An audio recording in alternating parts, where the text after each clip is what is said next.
മത്തായി എഴുതിയ സുവിശേഷം അധ്യായം 12. അക്കാലത്ത് യേശു ഒരു ശബ്ബത്ത് നാളിൽ ധാന്യം വിളഞ്ഞ ഒരു വയലിലൂടെ കടന്നുപോയി. അദ്ദേഹത്തിന്റെ ശിഷ്യന്മാർക്ക് വിശക്കുന്നുണ്ടായിരുന്നു. അവർ കതിർ പറിച്ച് തിന്നു തുടങ്ങി. ഇത് കണ്ടിട്ട് പരീശന്മാർ അദ്ദേഹത്തോട്, നോക്കൂ, താങ്കളുടെ ശിഷ്യന്മാർ ശബ്ബത്തിൽ നിയമവിരുദ്ധമായത് ചെയ്യുന്നു എന്ന് പറഞ്ഞു.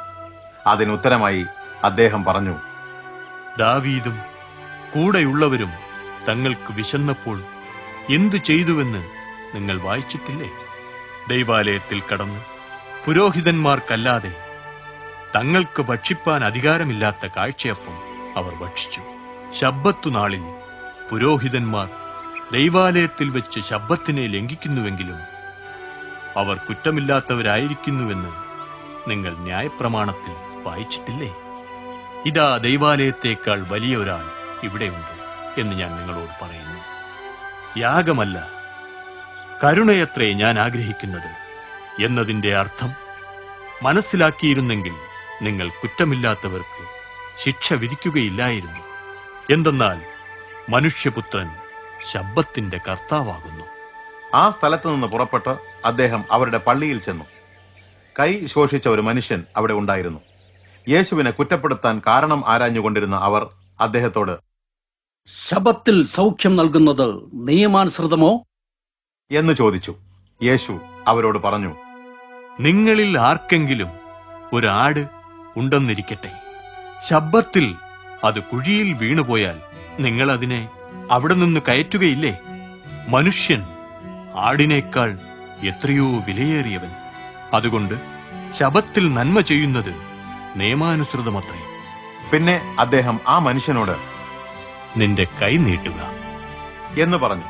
അയാൾ കൈ നീട്ടി. അത് പൂർണ്ണ ആരോഗ്യമുള്ളതായി. എന്നാൽ പരീശന്മാർ അവിടെ നിന്ന് പോയി യേശുവിനെ കൊല്ലേണ്ടതെങ്ങനെയെന്ന് ഗൂഢാലോചന നടത്തി. ഇത് മനസ്സിലാക്കി യേശു ആ സ്ഥലം വിട്ടുപോയി. ധാരാളം പേർ അദ്ദേഹത്തെ അനുഗമിച്ചു. അദ്ദേഹം അവരുടെ എല്ലാ രോഗികളെയും സൗഖ്യമാക്കുകയും താൻ ആരാണെന്ന് വെളിപ്പെടുത്തരുതെന്ന് ആജ്ഞാപിക്കുകയും ചെയ്തു. ഇത് യെശയ്യാ പ്രവാചകനിലൂടെ ഉണ്ടായ അരുളപ്പാട് നിറവേറുന്നതിനായിരുന്നു. ഇതാ, ഞാൻ തിരഞ്ഞെടുത്ത എന്റെ ദാസൻ, ഞാൻ പ്രസാദിച്ചിരിക്കുന്ന എന്റെ പ്രിയൻ. ഞാൻ എന്റെ ആത്മാവിനെ അവന്റെ മേൽ ആവസിപ്പിക്കും. അവൻ ജനതകൾക്ക് ന്യായമറിയിക്കും. അവൻ ശണ്ടയിടുകയോ ഉറക്കെ നിലവിളിക്കുകയോ ഇല്ല. ആരും തെരുവീഥികളിൽ അവന്റെ ശബ്ദം കേൾക്കുകയില്ല. ചതഞ്ഞ ഞാങ്ങണ അവൻ ഒടിക്കുകയില്ല. പുകയുന്ന തിരി കെടുത്തിക്കളയുകയുമില്ല. അവൻ ന്യായത്തെ വിജയത്തിലേക്ക് നയിക്കും. അവന്റെ നാമത്തിൽ വിജാതീയർ പ്രത്യാശ അർപ്പിക്കും. പിന്നെ അവർ അന്ധനും മൂകനുമായ ഒരു ഭൂതഗ്രസ്തനെ അദ്ദേഹത്തിന്റെ അടുക്കൽ കൊണ്ടുവന്നു. യേശു അവനെ സൗഖ്യമാക്കി. അവന് സംസാരിക്കുവാനും കാണുവാനും കഴിവുണ്ടായി. എല്ലാവരും ആശ്ചര്യപ്പെട്ടു. ഇദ്ദേഹം തന്നെയല്ലേ ദാവീദ് പുത്രൻ എന്ന് പറഞ്ഞു. എന്നാൽ പരീശന്മാർ ഇത് കേട്ടിട്ട്, ഈ മനുഷ്യൻ ഭൂതങ്ങളുടെ തലവനായ ബേൽസബൂലിനെ കൊണ്ട് തന്നെയാണ് ഭൂതങ്ങളെ പുറത്താക്കുന്നത് എന്ന് പറഞ്ഞു. യേശു അവരുടെ വിചാരങ്ങൾ അറിഞ്ഞിട്ട് അവരോട് പറഞ്ഞു, അന്തഛിദ്രമുള്ള ഏത് രാജ്യവും നശിച്ചു പോകും. അന്തഛിദ്രമുള്ള പട്ടണമാകട്ടെ ഭവനമാകട്ടെ നിലനിൽക്കുകയില്ല. സാത്താൻ സാത്താനെ പുറത്താക്കുന്നുവെങ്കിൽ അവൻ തനിക്കെതിരെ തന്നെ ഭിന്നിച്ചിരിക്കുകയാണ്. അങ്ങനെയെങ്കിൽ അവന്റെ രാജ്യത്തിന് എങ്ങനെ നിലനിൽക്കുവാൻ കഴിയും? ഞാൻ ബേൽസെബൂലിനെ കൊണ്ട് ഭൂതങ്ങളെ പുറത്താക്കുന്നുവെങ്കിൽ നിങ്ങളുടെ മക്കൾ ആരെക്കൊണ്ടാണ് അവയെ പുറത്താക്കുന്നത്? അതുകൊണ്ട് അവർ നിങ്ങൾക്ക് വിധികർത്താക്കൾ ആയിരിക്കും. എന്നാൽ ഞാൻ ദൈവാത്മാവിനാൽ ഭൂതങ്ങളെ പുറത്താക്കുന്നുവെങ്കിൽ ദൈവരാജ്യം നിങ്ങളുടെ അടുക്കൽ വന്നെത്തിയിരിക്കുന്നു. ബലിഷ്ഠനായ ഒരുവന്റെ വീട്ടിൽ കടന്ന് അവനെ പിടിച്ചു കെട്ടിയിട്ടല്ലാതെ വസ്തുവകകൾ കവർച്ച ചെയ്തുകൊണ്ടു പോകുവാൻ ആർക്കെങ്കിലും സാധിക്കുമോ? പിടിച്ചു കെട്ടിയാൽ വീട് കവർച്ച ചെയ്യുവാൻ സാധിക്കും. എനിക്ക് അനുകൂലമല്ലാത്തവൻ എനിക്ക് പ്രതികൂലമാകുന്നു. എന്നോടുകൂടെ ചേർക്കാത്തവൻ ചിതറിക്കുന്നു. അതുകൊണ്ട് ഞാൻ നിങ്ങളോട് പറയുന്നു, എല്ലാ പാപവും ദൈവദൂഷണവും മനുഷ്യരോട് ക്ഷമിക്കും. പരിശുദ്ധാത്മാവിനെതിരായ ദൂഷണമോ ഒരിക്കലും ക്ഷമിക്കയില്ല.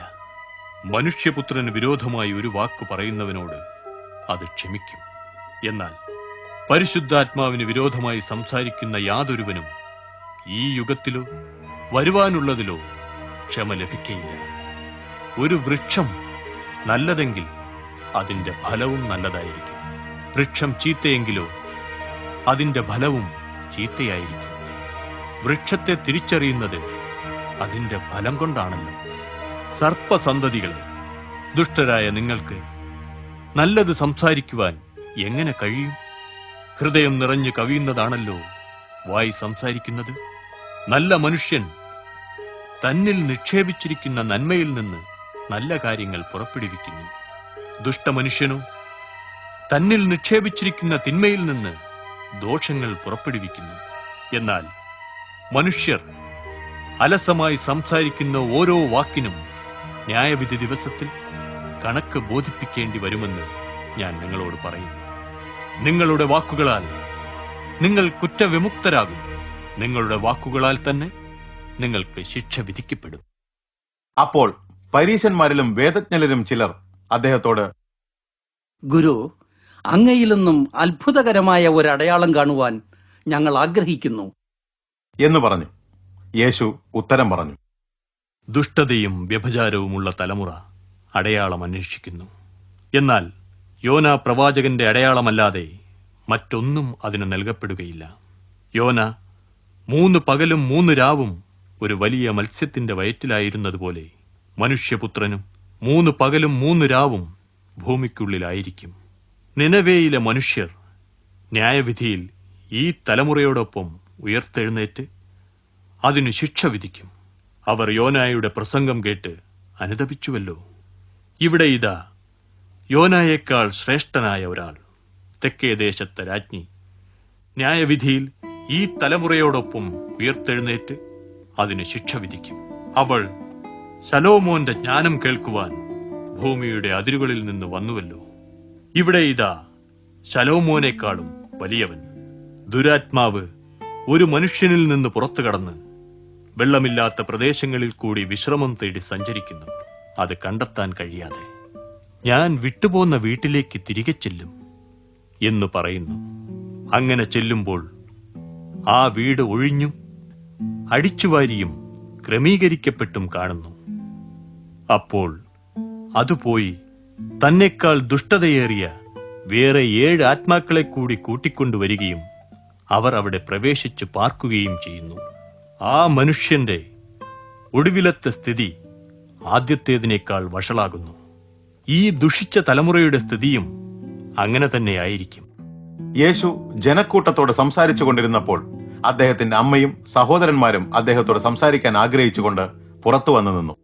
അങ്ങയുടെ അമ്മയും സഹോദരന്മാരും അങ്ങയോട് സംസാരിക്കുവാൻ ആഗ്രഹിച്ചുകൊണ്ട് പുറത്തു നിൽക്കുന്നു എന്ന് ഒരാൾ അദ്ദേഹത്തോട് പറഞ്ഞു. ആരാണ് എന്റെ അമ്മ? ആരാണ് എന്റെ സഹോദരന്മാർ? അദ്ദേഹം അയാളോട് ചോദിച്ചു. പിന്നെ ശിഷ്യന്മാരെ ചൂണ്ടിക്കാണിച്ചിട്ട് അദ്ദേഹം, ഇവരത്രേ എന്റെ അമ്മയും എന്റെ സഹോദരന്മാരും.